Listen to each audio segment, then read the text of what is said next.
Before we dive in, I have a small favor to ask. I'm really aiming to shatter that magical milestone of 1,000 subscribers. That number holds a special kind of magic for me. If you could hit that subscribe button, it's just a single click, but for me, it's a massive surge of encouragement to craft my next video. Thank you ever so much in advance. I lost everything. Calm down. What happened? I was a millionaire. Now I have nothing. Come with me. I'll help you. Thank you. I don't know what I'd do without you. Everything will be fine. I lost everything. Calm down. Everything will be fine. I have nothing. Here, it's my lunch. Eat something. Thank you. I don't know what I'd do. Come on, I'll help you. I lost everything. What happened? Tell me. I'm on the street. I have nothing. Don't cry. Come work with us. Thank you, miss. Thank you. I lost everything. The millionaire cried, and the employee changed his destiny in seconds. Get out of here, beggar. This bank is for real people, not for trash like you. The manager's voice boomed against the marble walls, and 30 people turned to look at the man who had just fallen to his knees on the polished lobby floor. No one knew that the beggar sprawled on the ground, with trembling hands and eyes full of tears, was the owner of everything around them. Alejandro Vargas was 45 years old and, until that very morning, had been one of the richest men in all of Mexico. Banco Vargas was his creation. He had built it from the ground up, brick by brick, dream by dream, starting when he was barely 18 and selling bread on the streets of the historic center to keep from starving. For 27 years, he worked tirelessly, without vacations, without allowing himself a single moment of weakness. He transformed a small loan company into a financial empire with branches throughout the republic. His name was engraved in golden letters on the facade of the building, Grupo Financiero Vargas. And now he lay on the floor of his own bank, while an employee he himself had hired spat at him with contempt. "Sir, please," Alejandro murmured, looking up. "I just need to speak with someone from the board. There's been a mistake. You are... what?" The manager, a fat man in an expensive suit named Ricardo Mendoza, let out a cruel laugh. "The president of the bank, the king of Spain. Look, drunkard, you have 3 seconds to get out before I call security and have you kicked out." The customers waiting in line watched with a mixture of disgust and pity. Some pulled out their phones to record. One lady covered her nose. A child asked loudly why the man was so dirty, and his mother yanked his arm to pull him away. Alejandro lowered his gaze to his own hands. They were dirty, with broken nails. His suit, the same Italian suit that cost more than Ricardo's annual salary, was torn, stained with dirt, and the dried blood from the fall he had suffered that early morning. His lip was split. A 3-day-old beard shadowed his face. His hair, always perfectly coiffed, was now a greasy, disheveled mess. In 12 hours, he had gone from sleeping in a marble mansion to being mistaken for a homeless person. It had all begun the night before. Alejandro remembered every detail with the cruel clarity of a nightmare. He had arrived home after closing a significant deal, tired but satisfied. Fernando Robles, his lifelong partner, his right-hand man, the man he trusted like a brother, was waiting for him in the study, with a glass of whiskey and a smile that Alejandro would take far too long to understand. "We need to sign some documents, Alejandro," Fernando had said. "It's about the tax restructuring we discussed. Nothing important, just boring paperwork. But the accountant says we have to do it before midnight for the quarter's closing." And Alejandro, exhausted and trusting, signed. He signed without reading. He signed because, in 27 years, Fernando had never failed him. He signed because he was tired. He signed because what could go wrong? Fernando was his friend. They had started together. They had eaten from the same can of beans when they had nothing. They had promised each other eternal loyalty. That signature cost him everything. The documents were not a tax restructuring. They were a total transfer of shares, powers of attorney, and absolute control of all his personal and business accounts. With that signature, Alejandro Vargas legally ceded 100% of his empire to Fernando Robles. He realized it at 5 in the morning when he tried to access his bank account from his phone and discovered it was blocked. Then he tried the second and the third. All blocked, all emptied. He ran down to the study and found a note on the desk written in Fernando's elegant handwriting. "Dear Alejandro, for 27 years I should have had everything I deserved. The luck, the recognition, the love of people. I worked as hard as you, but it was your name that shone. Now it's my turn. Don't look for me. Legally, you have nothing left. Not even this house. The guards have instructions to remove you at dawn. Thank you for signing. F. When Alejandro looked up from the note, 2 security guards, his own guards, were already at the study door. We're sorry, Mr. Vargas, one said without meeting his eyes. We have orders. They dragged him out of his own house in his pajamas. He managed to put on an old suit before they shoved him onto the street. When he tried to resist, one of the guards pushed him so hard that he fell onto the pavement and split his lip against the curb. The iron gates of the mansion closed behind him with a metallic, definitive clang. And so, the man who had had breakfast that very week with governors and businessmen found himself alone on the street, bleeding, penniless, without a phone, without identification, without anyone. He walked for hours towards the city center. His first instinct was to go to the bank, to his bank, where surely someone would recognize him, where he could explain everything, call his lawyers, undo the nightmare. But no one recognized him. The tellers, who saw him every day in the corporate photos, did not connect that dirty, bleeding man with the elegant magnate in the portraits. The receptionist looked at him with horror, and when he asked to speak with the board of directors, Ricardo Mendoza, the manager, appeared, willing to solve the problem of the vagrant. Last warning, Ricardo said now, pulling out his radio. Security to the lobby. We have an intruder. Ricardo. Alejandro pronounced the name, and the manager froze for a second. I know your name, Ricardo Mendoza. I hired you 6 years ago. You earn 42,000 pesos a month. Your office is on the 3rd floor, the 3rd door on the right, and you have a photo of your wife and your 2 children on your desk.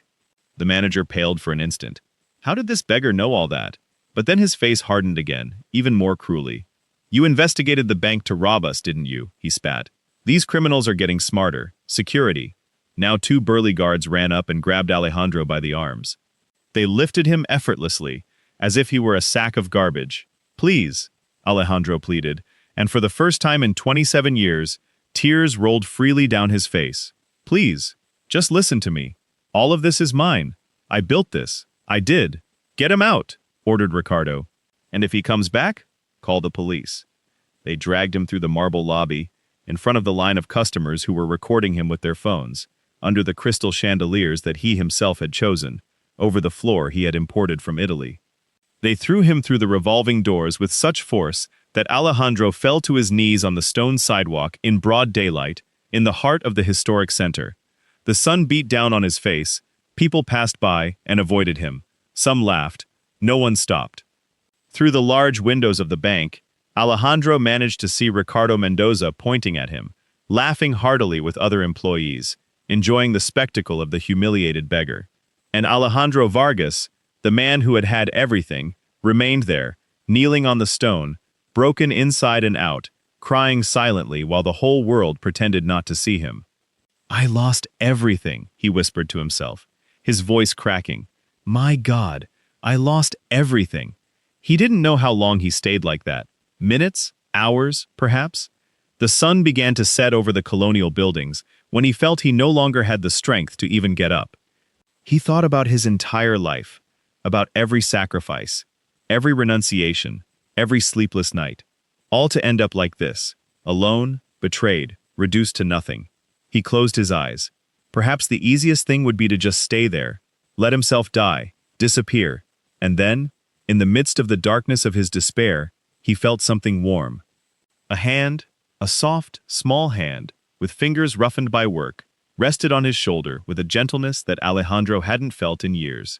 Sir, said a sweet feminine voice, full of a compassion he thought extinct in the world. Sir, are you all right? Let me help you, please. Alejandro slowly opened his eyes, and in front of him, kneeling on the dirty sidewalk, without caring about soiling her uniform, was a young woman with green eyes who looked at him as no one had ever looked at him before. Not with pity, not with disgust, but with a pure and true humanity. She extended her hand towards him, and neither of them knew that this simple gesture, this outstretched hand on the sidewalk, was about to change both their destinies forever. The helping hand! Come on, sir, lean on me carefully. The young woman put Alejandro's arm over her shoulders, and with a strength surprising for her slender frame, helped him up from the sidewalk. Alejandro felt the warmth of another human being for the first time in hours, and something inside his chest broke even further, because he didn't understand why this stranger was doing for him what neither his guards, nor his friends, nor his own partner had done. There, she said, holding him as he regained his balance. Come, let's sit here on this bench. She led him to a stone bench under the shade of a tree in front of the plaza. Inside the bank, Ricardo Mendoza continued to watch through the window, and his laughter turned into a sneer of contempt when he saw the employee helping the beggar. Hey, Ricardo shouted, leaning out the revolving door. Leave him. That trash is going to rob you. People like that don't deserve help. The young woman turned to him, and although she was small compared to the imposing manager, she didn't lower her gaze. People like this are people, sir, she replied firmly. And you who laugh at a fallen man should be careful. Life takes many turns.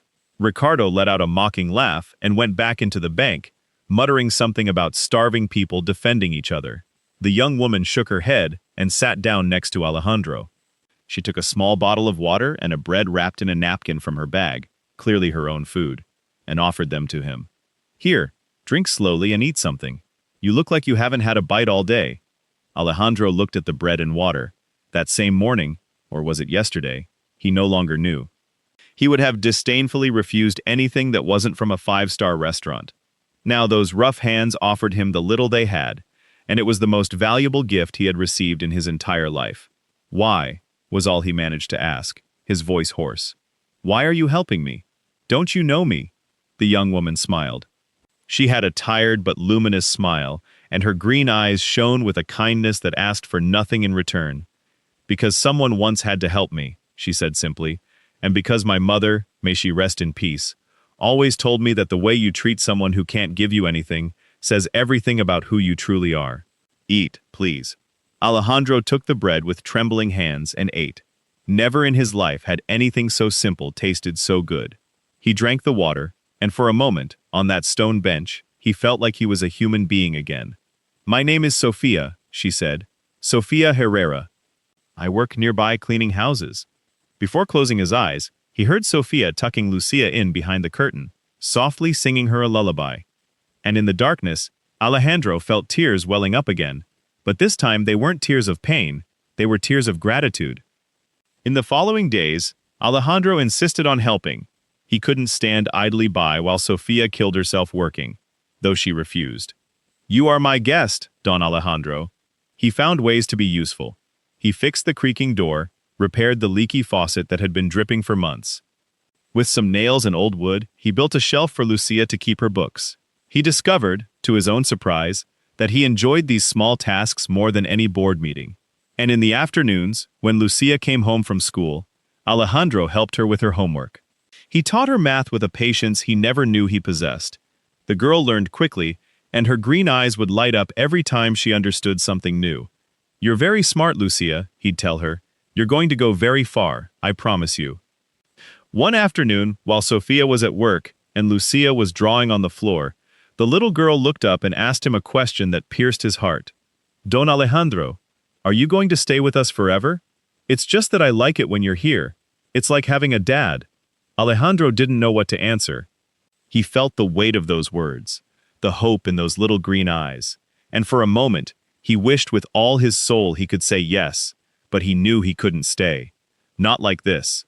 Not as a broken man. He owed this family a debt of life, and he could only repay it by reclaiming what had been taken from him. He had to rise again for them, for himself, for justice.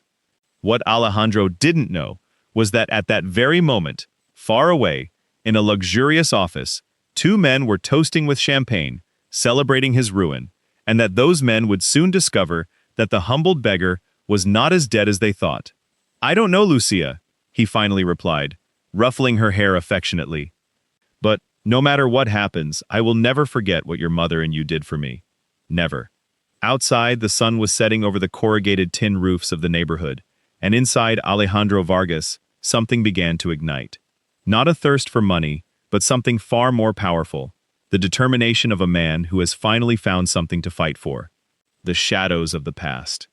On the top floor of the Vargas Financial Group building, in the office that had belonged to Alejandro until a week ago, Fernando Robles poured himself a glass of 30-year-old whiskey and gazed at the city at his feet through the floor-to-ceiling window.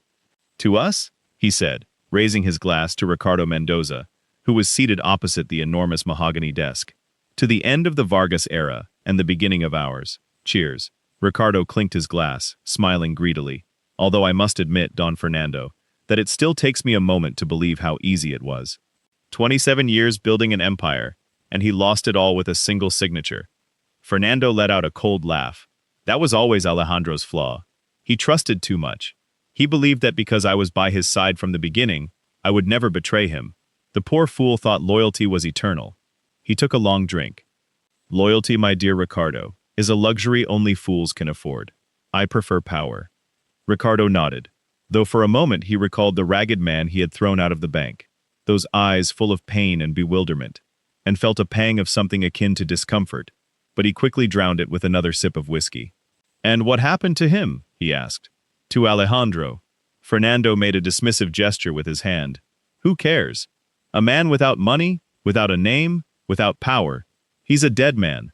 No one will believe him anymore. He's probably sleeping in a sewer, or has already starved to death." He approached the window. "What matters is what comes next. In 2 weeks, we close the sale of the bank to a foreign group. We pocket a fortune each, and disappear before anyone notices anything strange. We'll be on another continent." What Fernando didn't mention, because he didn't fully trust even Ricardo with it, was the detail that kept him awake at night. There was a document, a single document that could bring down his entire plan. In his haste to empty the accounts and transfer the shares, he had signed with a notary who registered the operation with an irregularity. Alejandro's signature had been obtained by deception, and there was an original copy of the fraudulent contract filed at the notary's office, with a clause that, if a good lawyer found it, would prove the entire transfer was illegal. Fernando had paid a fortune to make that document disappear, but the notary, an old fox, hadn't destroyed it. He had kept it just in case, for security, and that document was Alejandro Vargas's only hope. Meanwhile, in the humble neighborhood, Alejandro's life began to take a new shape. One morning, determined not to be a burden, he went out to look for work in the old clothes Sofia had gotten for him from a neighbor, his face clean-shaven, unrecognizable from the beggar of days past. He scoured the markets and workshops of the neighborhood, offering himself for anything. He carried boxes, swept floors, helped a mechanic, earned a few coins, and that night, for the first time, he was able to contribute something to Sofia's household. "You don't have to do this, Don Alejandro," she said, moved, as he placed the crumpled bills on the table. "I do," he replied firmly. "I won't eat at your table without earning my keep. Never." Sofia looked at him differently. That night, she saw a man who, having lost everything, had not lost his dignity, and something warm, dangerous, began to grow in her heart, something she quickly tried to suppress. "Don't be foolish, Sofia," she told herself. "This man comes from another world. He's just passing through. Don't get your hopes up." But Alejandro wasn't the only one feeling something, and they both knew it, though neither dared to name it. The days passed.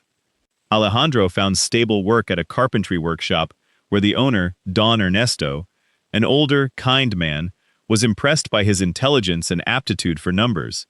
"Hey, Alejandro," he said one day, "you're a carpenter through and through, it shows. Do you know about business? The way you organize the workshop's accounts? In a week, you saved me more than I make in a month. Where did you come from?" Alejandro smiled evasively. "Let's just say I had another life, Don Ernesto, a life I lost. Well, if you ever want to get it back, count on me, my boy," said the old man, patting him on the back. Good men deserve second chances. Those words stayed with Alejandro. Second chances. Yes, it was time to fight for his. That afternoon he made a decision. He went downtown, to the very same downtown where he had been humiliated, and sought out the office of the only man he knew who could still help him, Licenciado Gomez, his personal lawyer of many years, an honest man who had recently retired. When Alejandro entered the retired lawyer's humble office, the old lawyer looked at him without recognizing him at first. Then, slowly, his eyes widened in astonishment. "Don Alejandro," he stammered, "is it really you? Good heavens, I thought you were dead. The news said you had disappeared, that you had fled the country due to financial problems." "That's what they said." Alejandro clenched his jaw. "Of course, Fernando had manipulated the narrative, had turned me into a fugitive in the eyes of the world. Licenciado, I need your help. They stole everything from me. Fernando made me sign a fraudulent transfer. I need to get my company back, my name, my life. Will you believe me? Licenciado Gomez looked at him for a long time. Then, to Alejandro's surprise, he smiled. Don Alejandro, I've known you for 20 years. I know what kind of man you are, and it always seemed strange to me that you, so careful, so meticulous, would flee like that out of nowhere. He stood up and shook his hand firmly. Of course I believe you, and of course I'll help you. But I warn you, it will be difficult. Fernando is powerful. He now has the money and the contacts. We will need solid evidence, and we will need time. I have time, said Alejandro, and this time I'm not alone. He thought of Sofia, of Lucia, of the home that awaited him, and felt a strength he had never felt before. But as Alejandro left the lawyer's office with renewed hope in his chest, a man was watching him from a parked car across the street. It was a trusted employee of Fernando's, tasked with tying up loose ends. He had recognized Alejandro. He took out his phone and dialed. Mr. Robles, he said nervously, you need to know something. Alejandro Vargas is alive and has just left a lawyer's office. On the other end of the line, there was an icy silence.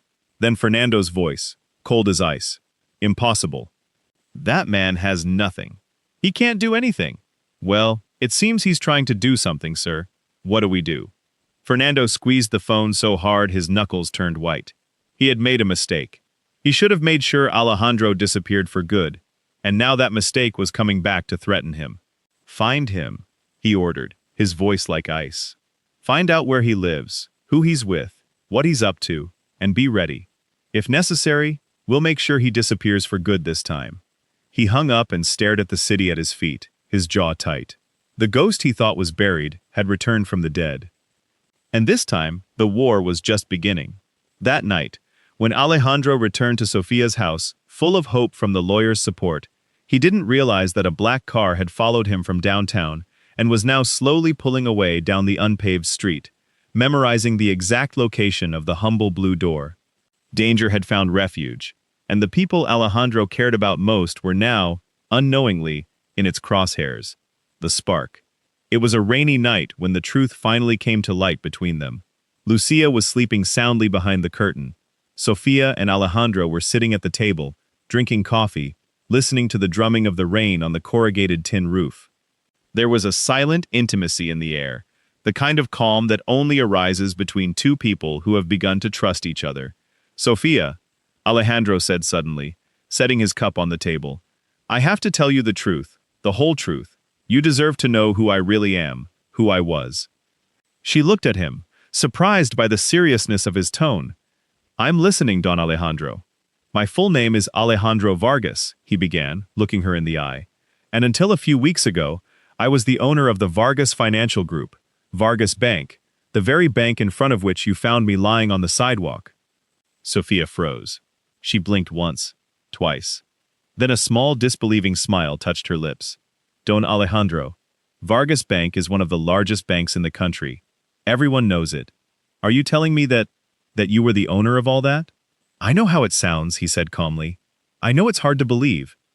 A man who slept on your floor, who works in a carpentry shop, who helps your daughter with her homework, telling you he was a millionaire.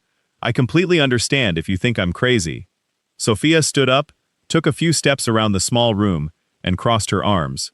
Her mind was racing. She remembered everything. Alejandro's refined way of speaking, his manners, his knowledge of numbers and business that had impressed even Don Ernesto, the natural elegance that not even poverty could erase. The day I found you, she said slowly, you said things to the manager. You told him your name, your salary, where your office was.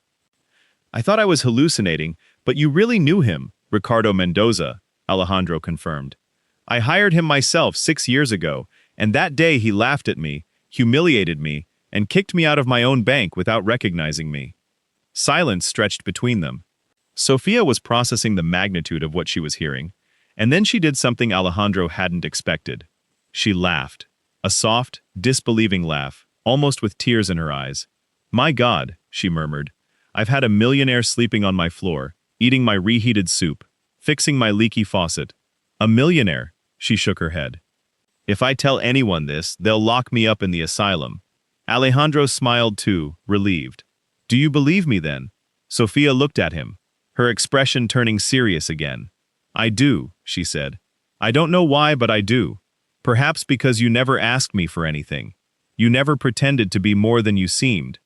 A liar would have invented this story on the first day to impress me. You hid it for weeks. She sat back down, facing him. But Don Alejandro, if you are who you say you are, then what they did to you is a huge crime. They stole an entire empire from you. That's right, he said, his face hardening. Fernando Robles, my partner of 27 years, the man I trusted most in the world, had me sign a fraudulent deed and threw me out onto the street. And he paid Ricardo and others to humiliate me, to make sure no one would believe me. Sophia reached her hand across the table, and on impulse, she couldn't contain, rested it on Alejandro's. I'm so sorry, she said. No one deserves to have that done to them. No one. The touch of their hands sent a current through both of them. They looked into each other's eyes, and for a moment, suspended in time, the world disappeared. It was just the two of them, the sound of the rain, and something huge and terrifying growing between them. Sophia snatched her hand back, blushing. Sorry, she murmured. You shouldn't have, Alejandro said softly. Don't apologize, please. There was a charged silence. They both knew what was happening. They were both afraid to name it. Don Alejandro, Sophia finally said, her voice trembling. You come from a world I can't even imagine. Banks, mansions, millions. And I clean houses. I barely know how to read properly. I live in a borrowed room. When you get your life back, and you will, I'm sure, you'll go back to that world, and I'll still be here in mine. So please, don't make me feel things that can't be. Alejandro looked at her, and in his eyes was a tenderness she had never seen in anyone. Sophia, he said, listen to me carefully. In my entire life, I had money, power, mansions, beautiful women hanging off my arm. I had everything the world says a man should desire. And you know what? Not once did I feel like I feel, in this humble little room, eating your soup, watching Lucia sleep. I never felt at home. He paused. Money didn't make me happy. You do. Sophia's eyes filled with tears. Don't say that, she whispered. Don't say it if it isn't true. I couldn't bear for you to say it and then leave. It's the truest thing I've ever said, he replied. They stayed like that, looking at each other with the rain as their witness, not daring to cross the final line, but knowing already that their hearts were lost to each other. It was Lucia who broke the moment, calling for her mother in her sleep. Sophia got up, wiping her tears, and went to check on her daughter. Alejandro remained at the table, his heart pounding, feeling something he thought he had forgotten forever. Hope. Not just the hope of recovering his fortune, but something far more valuable, the hope of a life worth living. The next morning, Alejandro went early to the office of Licenciado Gomez, and there the lawyer had news. Don Alejandro, Gomez said, his voice filled with contained emotion. I found something. I've been investigating the transfer. It was all done before a notary, Licenciado Aguirre. And here's the interesting part. By law, every operation of that magnitude leaves an original copy on file. If we get that document, and if we can prove the signature was obtained by deception, we can annul the entire transfer. Everything. Don Alejandro, you could get your company back. Alejandro's heart quickened. And where is that document? At Aguirre's notarial office, Gomez replied. But there's a problem. Sources tell me Fernando paid Aguirre a fortune to destroy it. However, Gomez continued, I know Aguirre. He's an old fox, greedy, but cautious. I bet he didn't destroy it, he kept it as insurance. We need to get that document before Fernando realizes we're after it. Because if Fernando finds out, he'll destroy it for real. And then, Don Alejandro, there will be nothing we can do. Alejandro nodded, determination etched on his face. Then we have to act fast. What neither of them knew was that Fernando already knew.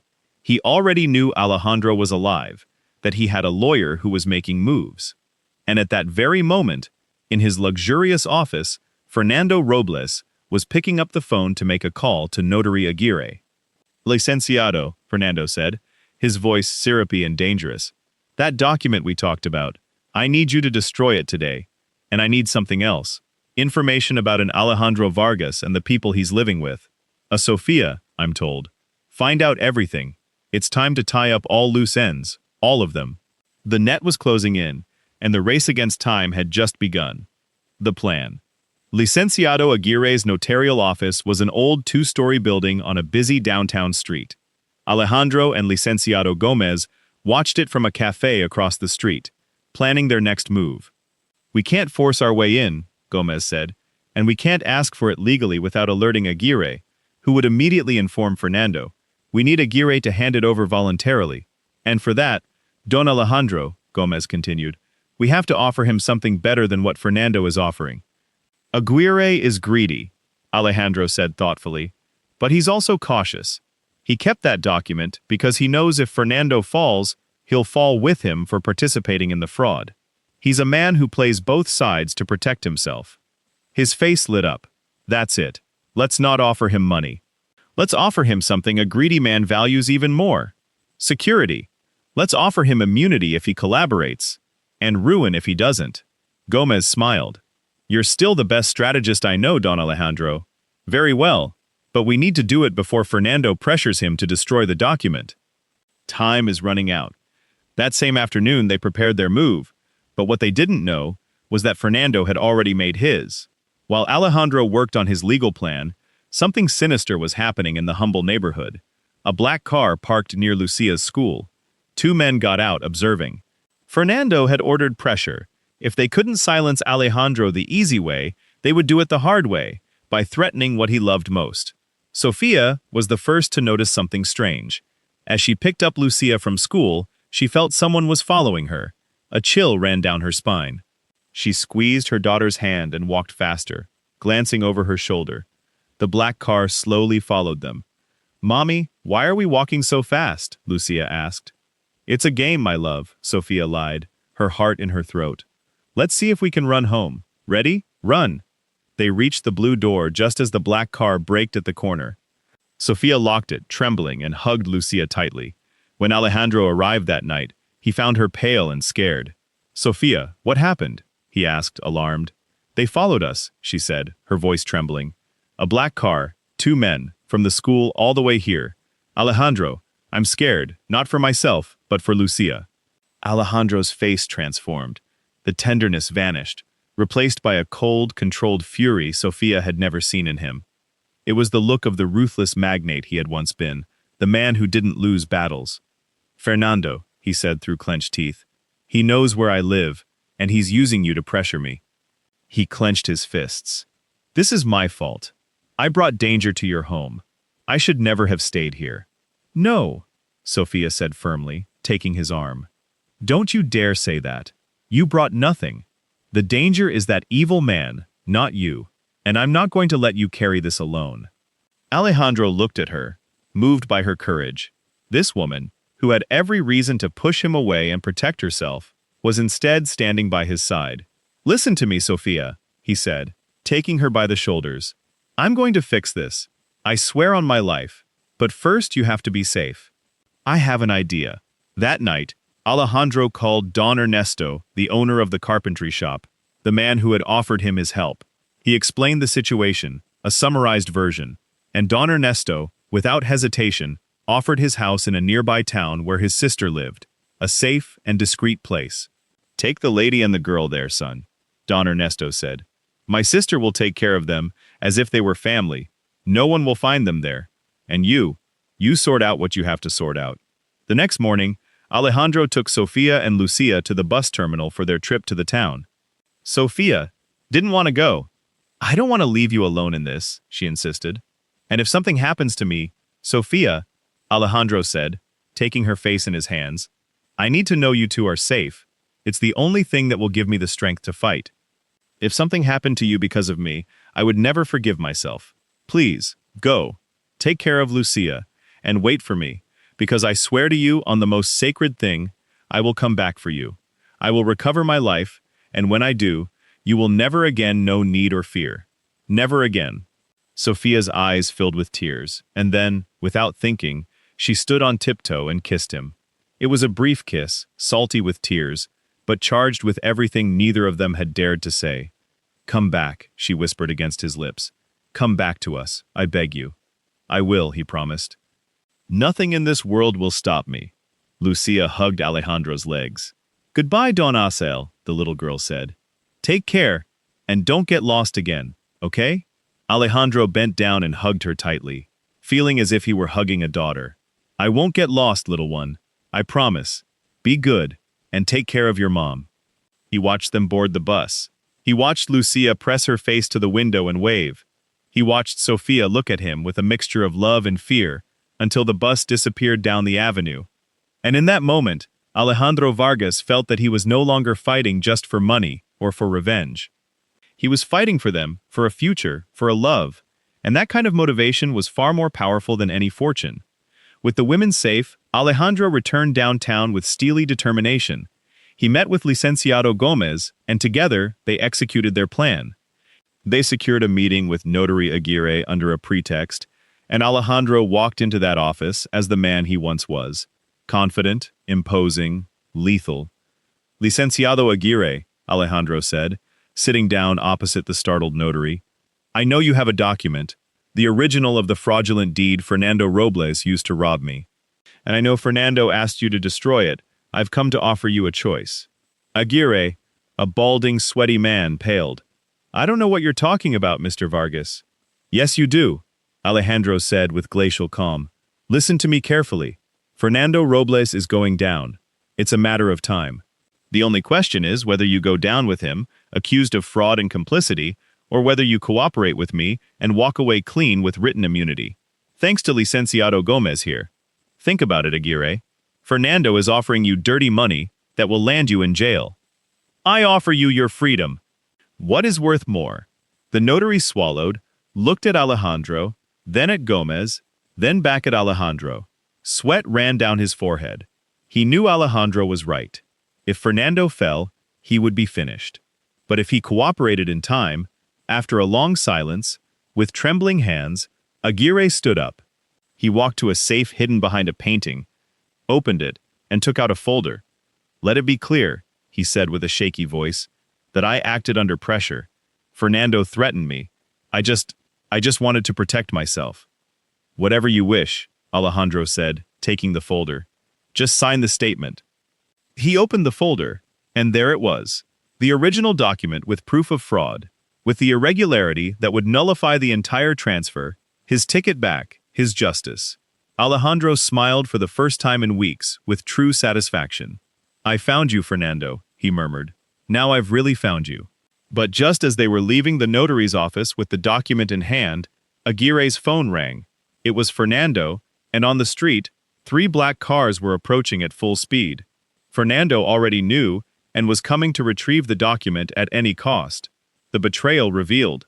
Quick, out the back, shouted Mr. Gomez, seeing the 3 black cars screech to a halt in front of the notaries. Alejandro reacted instantly, the document clutched to his chest, following Gomez through the back door of the building into an alley. They heard the car doors open, Fernando's men shouting, hurried footsteps. They ran down the alley, turned a corner, and blended into the crowd of the downtown market. Alejandro's heart was pounding, not with fear, but with a cold, determined adrenaline. The document is safe, Gomez panted as they stopped, hidden among the market stalls. But now Fernando knows we have it. He'll do everything he can to stop us before we reach the authorities. Then, let's not give him time, Alejandro said. We need to make copies, lots of copies, and get them into safe hands immediately. And we need something else, Licenciado. We need to make this public, so public that Fernando can't bury it. Alejandro had a plan, a bold plan, befitting the strategist he had always been.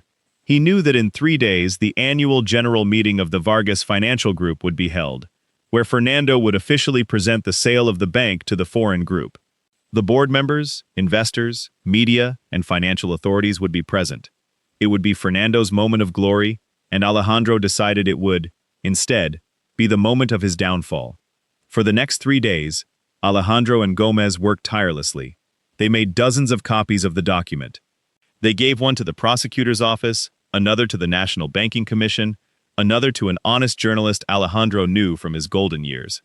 They obtained the notarized statement from Notary Aguirre. They gathered evidence of the account emptying, the irregular transfers, the forced resignation note. They built a case as solid as rock. and on the day of the assembly, Alejandro prepared to return. He put on a suit, a borrowed one, simple but dignified. He shaved, combed his hair, and when he looked in the mirror, he saw the man he had been again. But there was something different in his eyes. It was no longer the coldness of the solitary magnate. It was the serene strength of a man who had lost everything, hit rock bottom, and learned what truly mattered. The grand hall of the corporate headquarters was packed. Fernando Robles, impeccable in his expensive suit, walked onto the podium to the applause of the shareholders. Ricardo Mendoza was in the front row, smiling. The media cameras were recording. Fernando began his speech talking about a new era of modernization and the regrettable disappearance of our dear founder, Alejandro Vargas. And so, Fernando proclaimed, with a heavy heart but with his gaze fixed on the future, "Today, we formalize the sale that will ensure the prosperity of this institution. The sale of what you stole from me, Fernando." Alejandro's voice boomed throughout the hall. Heads turned. A murmur of astonishment rippled through the crowd. And there, walking down the center aisle towards the podium, with a firm step and head held high, was Alejandro Vargas, alive, dignified, unstoppable. Fernando's face contorted. The glass of water trembled in his hand. Ricardo Mendoza paled and sank into his seat. "Alejandro," stammered Fernando, "is that you? This man is an imposter. Security. Imposter." Alejandro calmly ascended the podium, facing his traitor face to face before all the cameras. "Many of you know me. You worked with me for years. Look at me closely. I am Alejandro Vargas, the man who founded this bank, the man whom this individual, Fernando Robles, my partner of 27 years, deceived, robbed, and threw out onto the street like garbage. Coent." The hall erupted in murmurs. The confused guards didn't know whom to obey. Some veteran shareholders stood up, recognizing Alejandro. "It's him! It's Don Alejandro!" exclaimed one. "Lies!" shouted Fernando, sweating. "This man fled the country, abandoned the company." "I didn't flee, Fernando," Alejandro said, pulling out the folder. "You tricked me into signing this." He held up the document for everyone to see as the cameras zoomed in. "The original of the fraudulent transfer. Here is proof that the signature was obtained through deceit. Here is Notary Aguirre's signed statement, confessing that you acted under threats and bribes. And here, he pulled out more papers. Here is proof of the account emptying, the illegal transfers, everything." He turned to the crowd, to the cameras, to the authorities present. "This man stripped me of everything and, not content with that, sent his thugs to threaten an innocent woman and a 6-year-old girl who gave me shelter when I had nothing. A 6-year-old girl. Fernando." Alejandro's voice broke with indignation. "How far were you willing to go for money?" The hall turned against Fernando. The murmurs turned into shouts of indignation. Representatives from the banking commission, whom Alejandro had invited, stood up. 2 agents from the prosecutor's office advanced down the aisle. "This is absurd," Fernando shouted, backing away. "It's all fake, Ricardo. Say something." But Ricardo Mendoza, the manager who had laughed at the beggar, was paralyzed with terror, and when an agent pointed at him, he did what cowards do. He crumbled. "I was just following orders," squeaked Ricardo, standing up. "It was Fernando. He planned it all.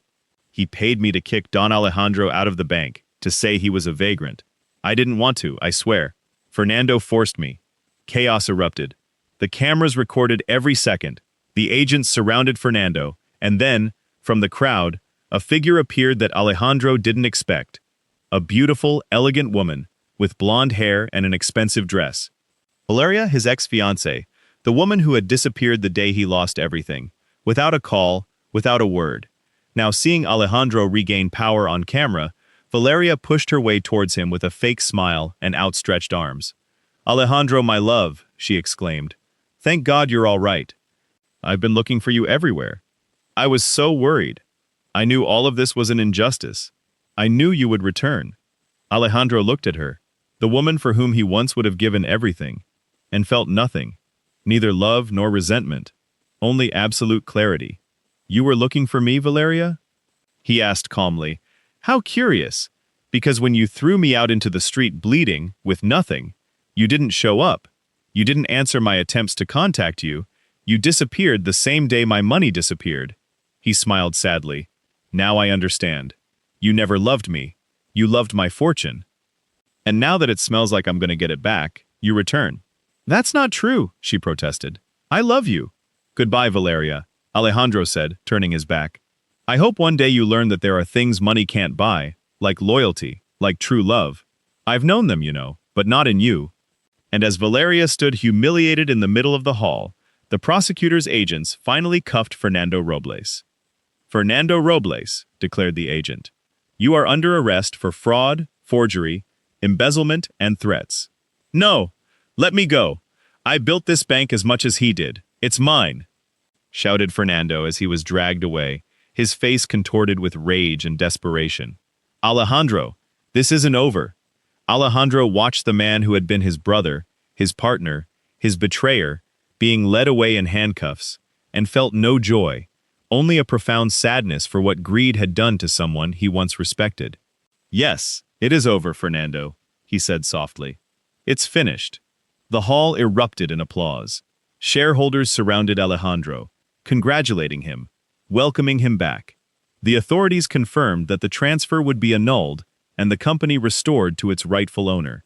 Alejandro Vargas had returned. But while everyone celebrated, he could only think of two people, of green eyes, of a little girl with pigtails, of a humble little room that had taught him what a home was. He had recovered his empire. Now he had to recover what was most important, his family. The return of the king. The following weeks were a whirlwind. Justice, once set in motion, moved relentlessly. The fraudulent transfer was officially annulled by a judge. The Vargas Financial Group returned in its entirety to the hands of its founder. The accounts were restored, the shares returned, the empire rebuilt. Alejandro Vargas recovered every penny that had been stolen from him, and with it his name, his reputation, and his place in the world.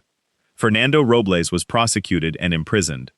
The evidence was overwhelming, and the confessions of Ricardo Mendoza and Notary Aguirre, both desperate to reduce their own sentences, sealed his fate.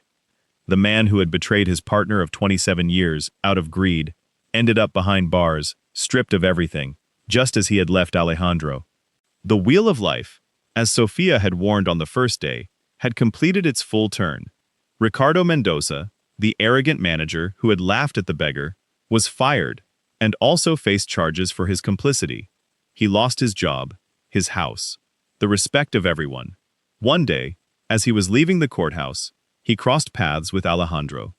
He stopped, trembling, and for the first time in his life, humbled, spoke to him with his head down. Mr. Vargas, I'm sorry. I truly am. I didn't know who you were. Alejandro looked at him. He could have destroyed him with a word. He could have mocked him, as he had done that day. But Alejandro had learned something on the pavement of that sidewalk. Ricardo, he said serenely, the day you threw me out of my own bank, you didn't know who I was. That's true. But it doesn't matter, because you didn't humiliate me for who I was. You humiliated me for who you thought I was. A poor man, a nobody, a fallen man. And that is the true test of a person's character. How do they treat someone who can give them nothing in return? He paused. I hope this lesson changes you, for your sake and your family's. And he left, leaving Ricardo weeping on the courthouse steps, crushed by the weight of his own cruelty. Valeria, for her part, tried again and again to get back to Alejandro now that he was rich again. She sent messages, flowers, letters, showed up at his offices, but Alejandro closed that door forever. He had known true love, and there was no longer room in his heart for greed disguised as affection. Everything was in its place. The empire restored, justice done, his name cleared, and yet, Alejandro Vargas felt profoundly empty. Every night, he returned to his enormous mansion, restored, immaculate, filled with luxury, and felt it was colder and emptier than ever. He would pace its 28 rooms, hearing only the echo of his own footsteps.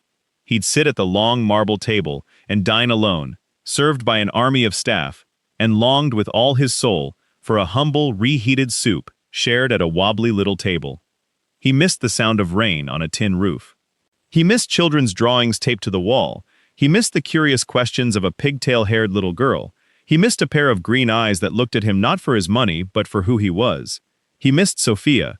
He missed Lucia. He had postponed going to find them for a reason that weighed heavily on his chest. Fear.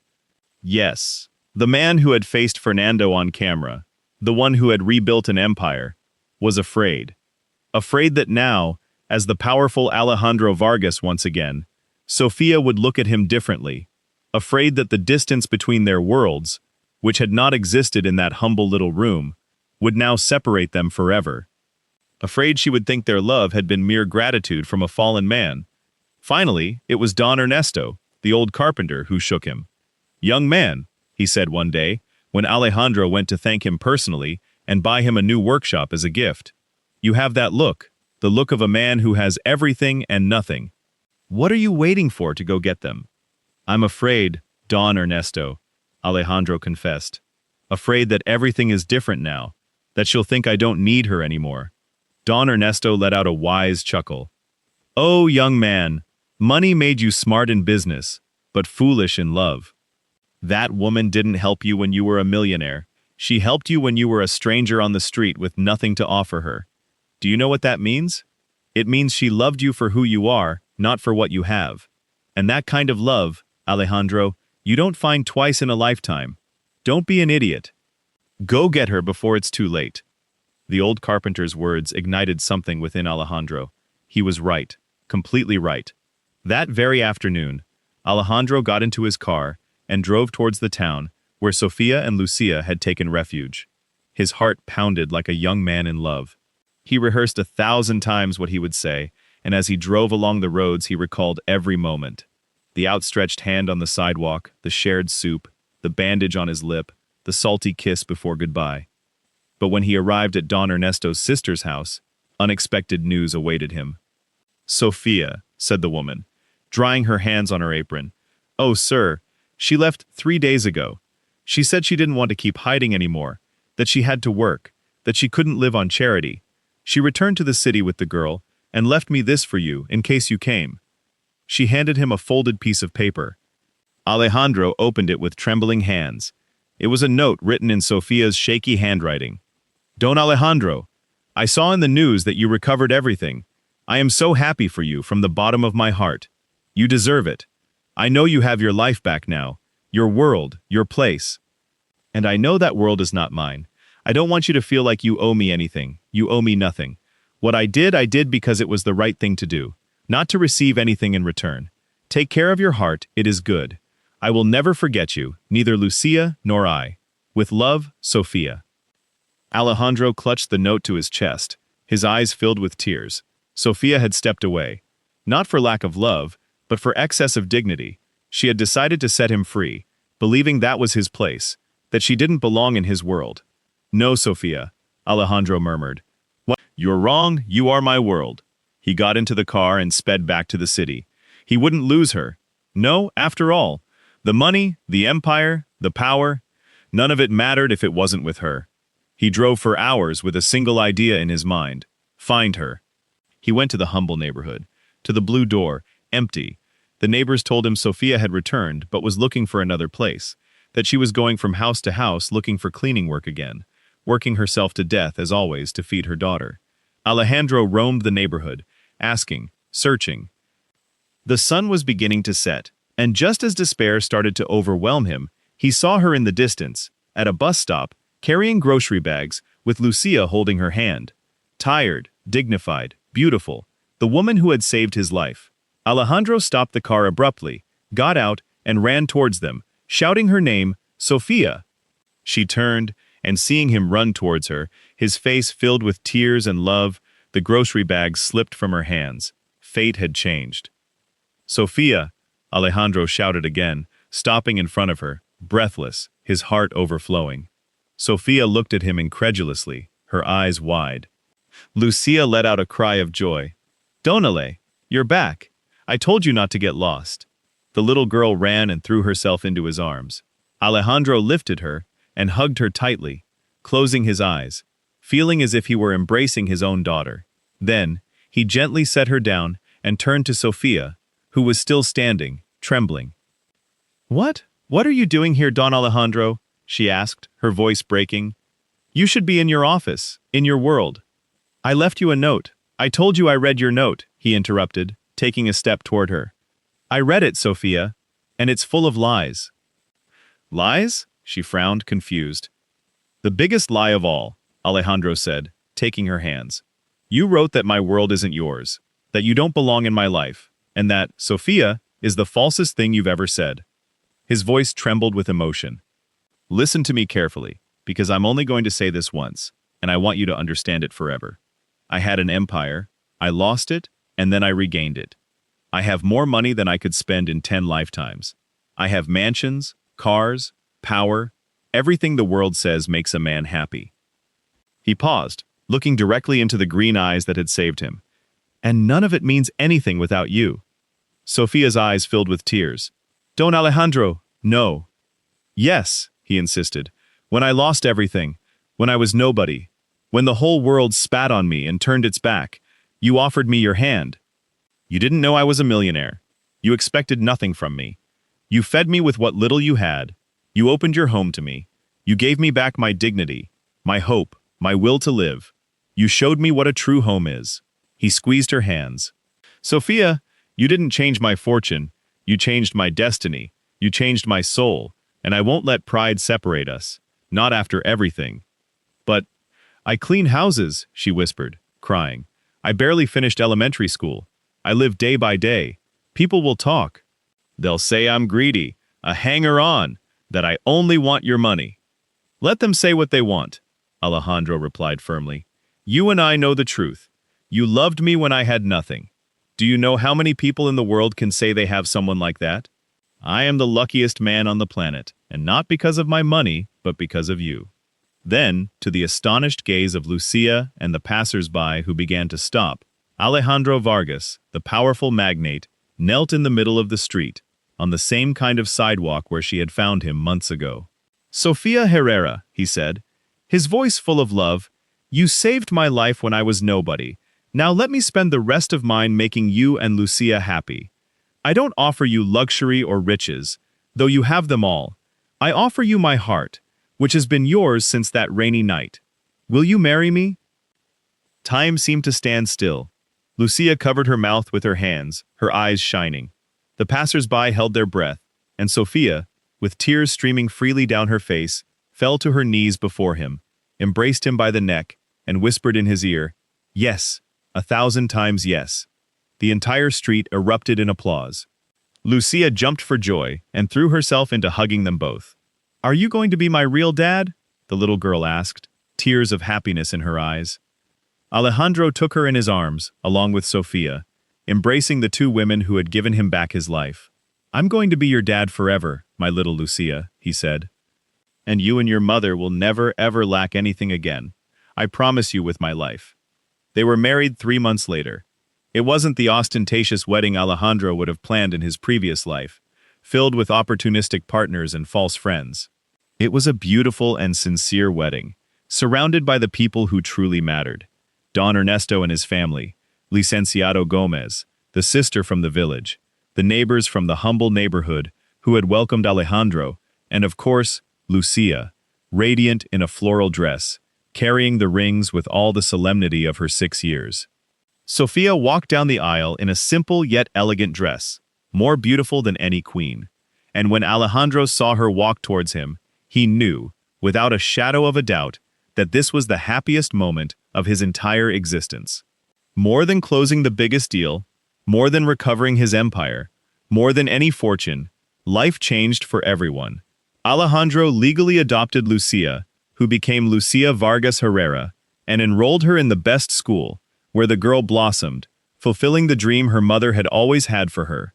In time, Lucia would study medicine, becoming the doctor she had dreamed of being since childhood, the one who would heal the people no one else wanted to heal. Sophia, the woman who had cleaned other people's houses from dawn till dusk, never again experienced hardship, but she didn't become an idle millionaire. With Alejandro's support, she used her new position to create a foundation that helped single mothers and families without resources, giving them dignified work, education for their children, and a second chance. Because Sophia never forgot where she came from, nor the hand she once needed someone to extend to her. A year after the wedding, the family grew. Sophia gave birth to a baby girl with green eyes identical to hers, whom they named Elena Valentina. And when Alejandro held his newborn daughter in his arms with Sofia by his side, and Lucia peeking in curiously, he felt a fullness that no bank account in the world could ever buy. Many years later, with gray in his hair, Alejandro often sat in the garden of his home. Not the cold mansion of before, but a warm house, full of laughter and life. And he would remember that terrible day when he lost everything. That sidewalk, those tears, that humiliation. And then he would smile, because he understood with the wisdom of years that the day he thought he lost everything was actually the day he began to gain the only thing worth having. He lost an empire and found a home. He lost false friends and found true love. He lost his fortune and found something infinitely more valuable. A family that loved him for who he was, not for what he had. "What are you thinking about, my love?" Sophia would ask, sitting beside him and taking his hand with those same fingers, calloused from work, which he loved so much. "That I'm the richest man in the world," Alejandro would reply, kissing her hand. "And not because of the money, but because of you, because of our daughters, because of everything you gave me when I had nothing." And so the man who once cried, lying on a sidewalk, humiliated and betrayed, ended up living the fullest and happiest life he could have ever imagined. All because a humble employee with the biggest heart in the world decided not to pass by, decided to extend a hand. Because sometimes the destiny of an entire life changes in seconds, in the exact second that a human being decides to be good to another.